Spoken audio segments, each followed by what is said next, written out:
मुल्क की 75वीं यौम आज़ादी के मौके पर नांदेड़ में कुल हिंद मजलिस इत्तेहादुल मुस्लिमीन की जानिब से परचम कुशाई की तकरीब और तिरंगा रैली का एहतमाम किया गया। पार्टी हेड ऑफिस पर मजलिस के रियासती जनरल सेक्रेटरी सैयद मोइन ने तिरंगा लहराया, झंडे को सलामी दी और तमाम शुरका के जरिए कौमी गीत को पढ़ा गया और इस मौके पर बच्चों में मिठाइयाँ भी तकसीम की गई। एक दूसरे को यौम आज़ादी की मुबारकबाद पेश की गई। इस मौके पर मजलिस के मराठवाड़ा सदर फिरोज खान लाला, जिला सदर मिर्जा अमजद बेग और शहर सदर मोहम्मद साबिर चाउश के अलावा हजारों की तादाद में पार्टी कारकुनान मौजूद थे।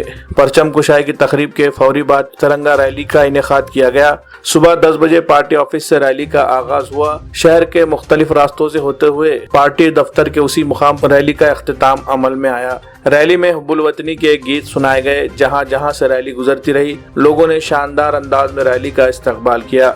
मजलिसी कायदीन ने तमाम लोगों को यौम आज़ादी की मुबारकबाद पेश की। रैली में हजारों की तादाद में नौजवानों ने मोटरसाइकिलों के साथ शिरकत की। हर एक ने अपने हाथ में कौमी परचम तिरंगा लहराते हुए जोश व खरोश का मुजाहरा किया।